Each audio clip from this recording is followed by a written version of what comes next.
Combat Sports fans, we back with a fresh episode of Combat and Kicking. You know who it is. It's your host, Bando, and you know why we're here right now. Because UFC 311 was last night, and that card was phenomenal. It was, not only was it stacked to begin with, but it lived up to all expectations. We even had a tough cancellation with the main event, and still ended up having exciting moments on this card. And overall, you know I had to come through with a review. So let's get into it. Let's go. So, we go through the card. Obviously, I had a lot of predictions for the prelims, the early prelims and stuff like that. I had, obviously, predictions for the main card too. Some went good, some didn't go as well. None of the parlays hit, unfortunately. We put some parlays through, nothing came through, nothing actually won, so it's unfortunate. But we opened the card with Tagir Ulanbekov. He ended up getting the win. So at least, you know, if you were following my predictions, following my bets, we started off with one. The next fight was Ricky Turcios and Bernardo Sopaj. Sopaj got the win, so we're 2-0. Then you move on to the Rinya Nakamura. The big favorite Rinya Nakamura ends up losing. Unfortunate, because I feel like that messed up a lot of people's parlays. But Muin Gururov, I never even heard of him, to be honest with you, until this Saturday. You know, I'm not even gonna lie, not gonna fake it, not gonna front. Never heard of the man until this past Saturday, but you know, good win for him.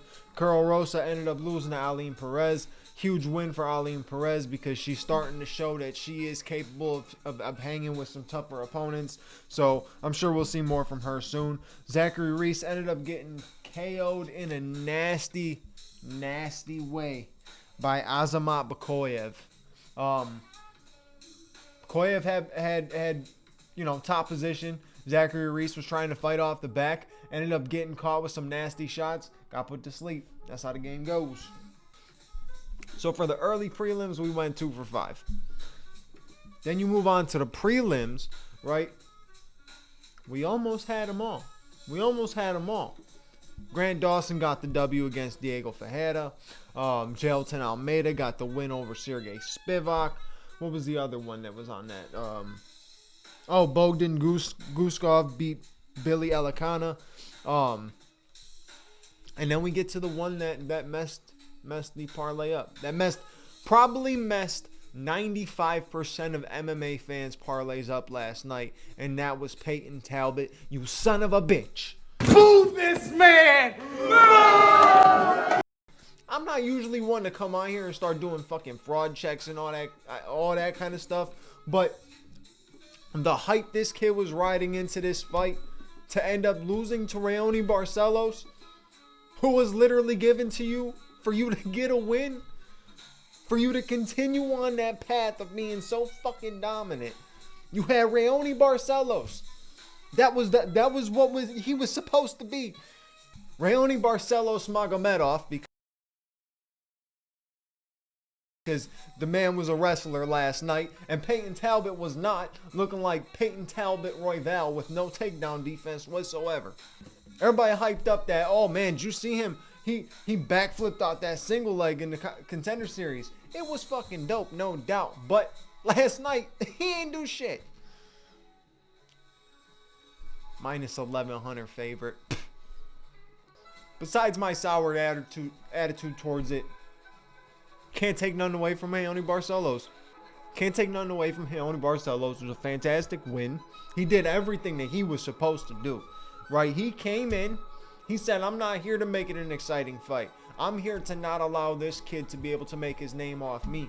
And Raoni Barcelos went in there, was getting takedowns, was even beating him in the stand-up where Peyton Talbot is supposed to be most threatening. In my opinion, he looked flat-footed.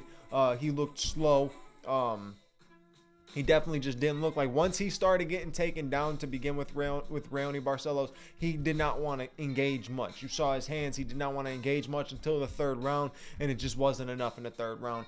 But overall, that fucked up everybody's parlays.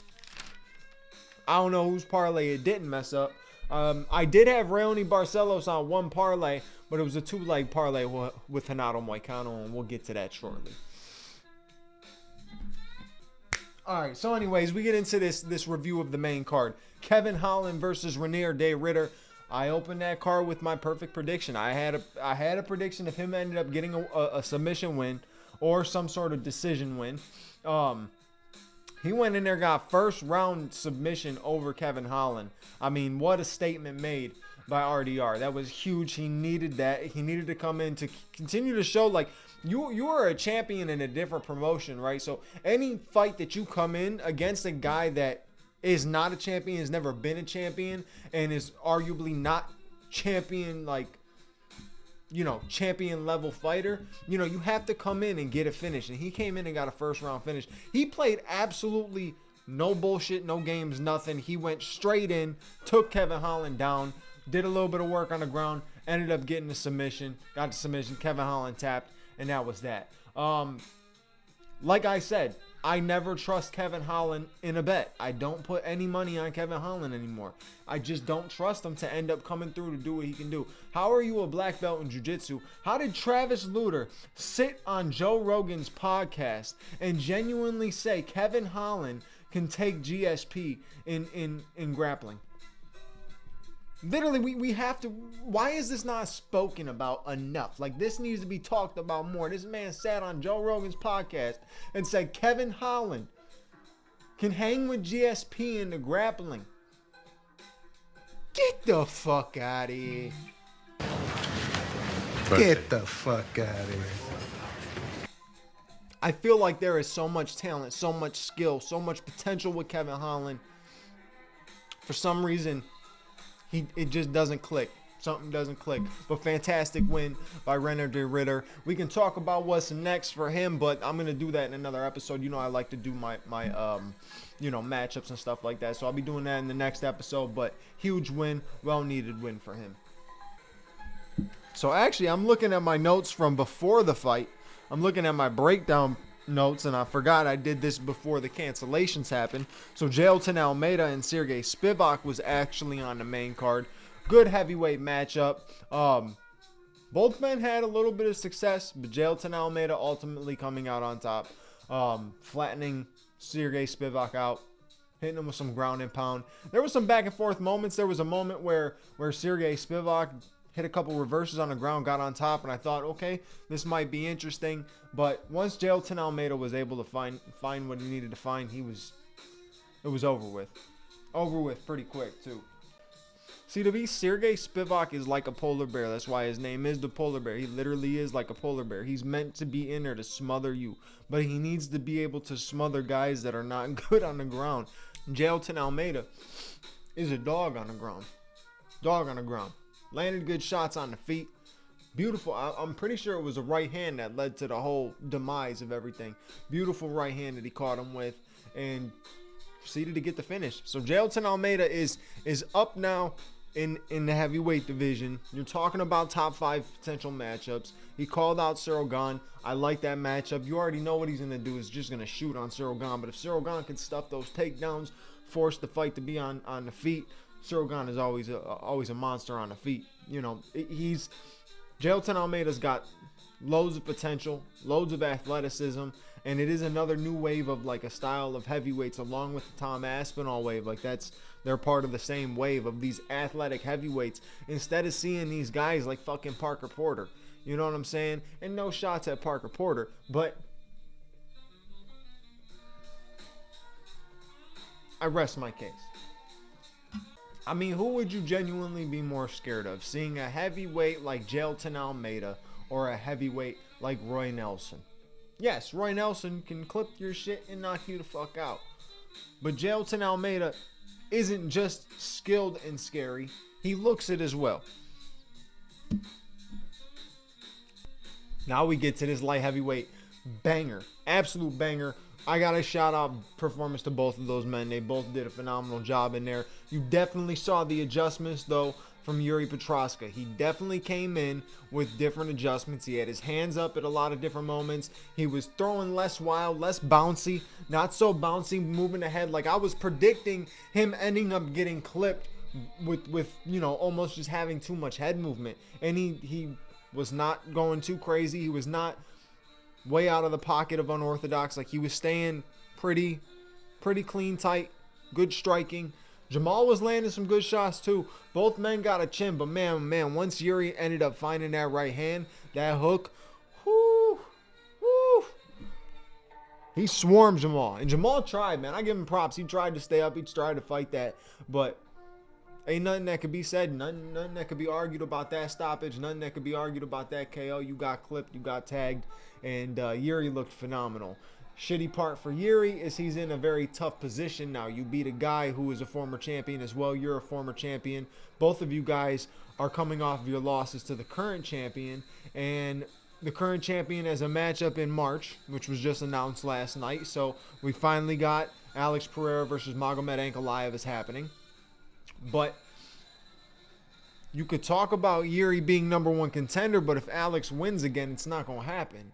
You know, if Magomed Ankalaev is able to go in there and get a win, okay, now you have a different potential matchup to make, you know, because give Yuri an opportunity at the title. Now, if Alex wins, then you got to sit back and wait for, like, the Olberg and Jan Blachowicz fight and see what happens with that and maybe make that person versus Yuri as #1 contender. It's almost like Max Holloway at the top of the featherweight division. You know, so many guys were trying to get to that next level of the featherweight division, and that next level, you could only reach it if you passed Max Holloway, and they couldn't get past Max Holloway.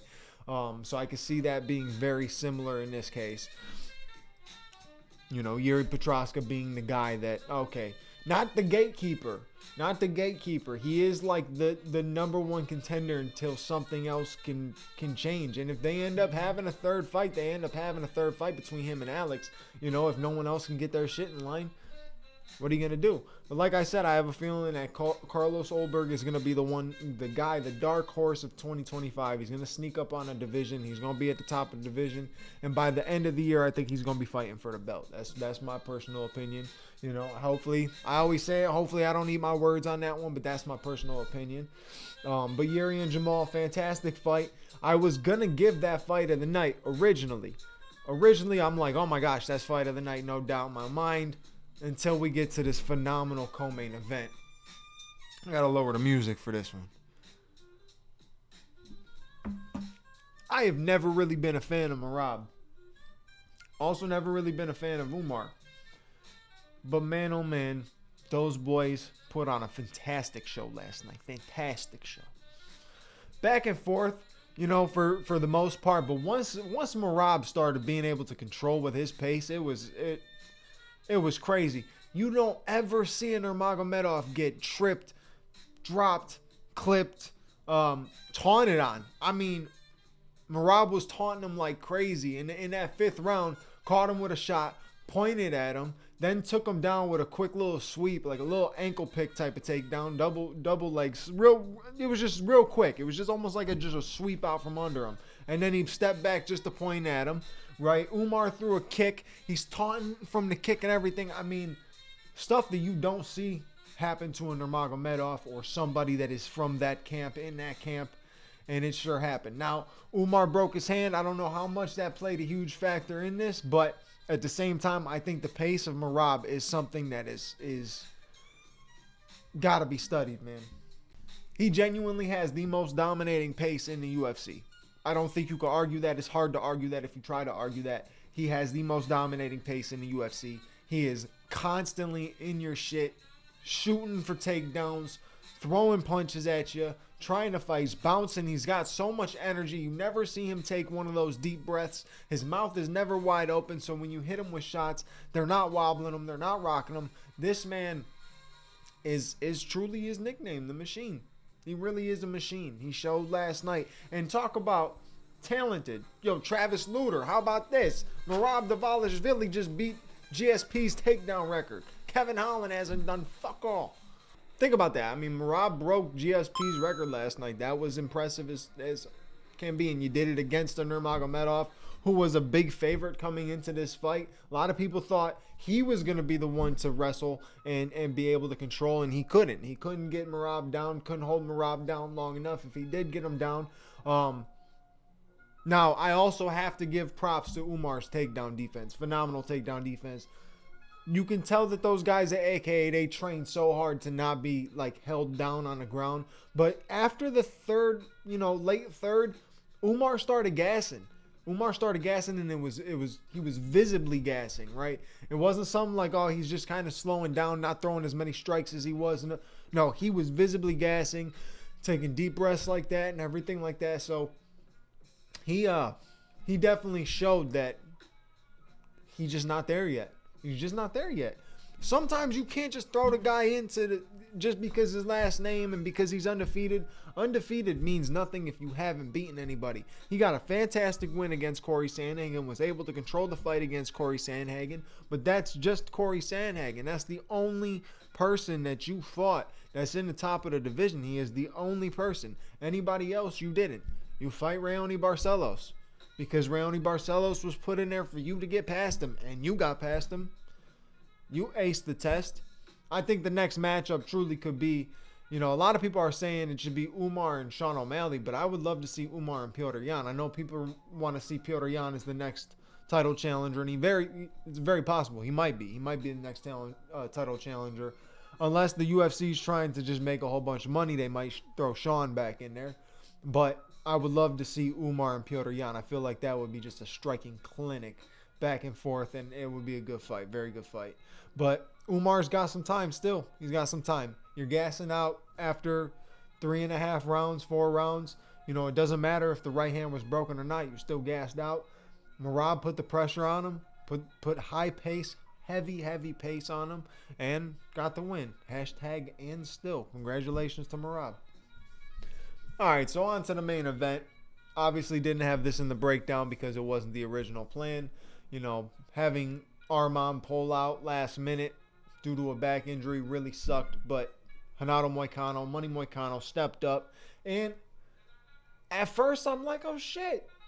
Moicano looks big in there. He kind of looked like he was bigger than Islam. So I'm like, okay, maybe that could be beneficial. He was putting the pressure. He was putting Islam on his back foot. I'm like, okay, even more interesting. There was the one moment where it looked like he dropped him. He didn't drop him. He just slipped. But in that moment, man, he could have blitzed him. He's got nothing to lose in that fight. He could have blitzed him right then and there and at least tried to put him on his back. If he could have had Islam off his back, obviously the Sambo style is not as good off their back as they are, when they're controlling the top. But I think at the end of the day, the outcome was going to end up being the same regardless. I think Islam was going to end up being able to figure something out on Renato Moicano and end up getting the submission. Because I think if you don't knock Islam out, he's too hard to get a finish on. You have to knock him out if you want to finish him. He's way too difficult to get a finish. You're not going to submit him. That's for damn sure.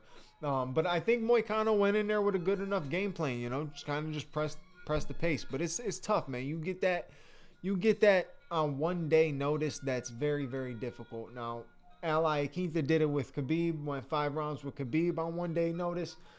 So it's not an impossible thing, but that is exactly what Islam was supposed to do. Right? You can't be the number 1 pound for pound fighter in the world and allow the number 10th ranked guy come in on 1 day and do anything and have any success. And he didn't. He did not allow him to have any success. Besides being able to just show that he could push the pace, he was throwing a couple shots. I mean, Renato Moicano, if he had a full training camp, might be able to make that fight interesting, but I think he still loses. But he might be able to figure some things out and make the fight decently interesting. But, Islam went in there, got the job done, got a finish in the first round. What's next for Islam? Everybody thought it was going to be Arman. Nope. Dana White at the press conference says, nope, he's back to the drawing boards. He's not fighting for a title next. So who's next? Who's next in the lightweight division? I know. Is that Du Bronx right there? Calling Du Bronx. Let's get that fight happening again. We were supposed to get the second fight between them anyways. You might as well just make it happen. Make it happen. Make it happen. There's nobody else in the division. Nothing else is interesting. Make it happen. Make it happen. I'll be heartbroken to see him lose again, but at least now I have much more respect for Islam than I did the first time they fought. Right? I thought Islam was I didn't think I thought he was talented. I just didn't think he had anything on his resume to get him the title shot. So I was definitely hating on him, but now I have much more respect for him. So to me, it'll be a much more interesting fight. So you give that fight to Charlie O. But I'll talk about that on the next episode when I do the matchups and everything like that. I appreciate you for watching this episode. If you enjoyed this episode, you know what to do. Like, comment, subscribe, hit the bell notification button so you know when the next episode is out. Make sure you follow all my socials. I try to post on there daily, or I'm at least trying to attempt to post on there daily. So make sure you follow those. Stay up to date with that. And yeah, I'll catch you on the next episode. Your boy Bando's out. Peace.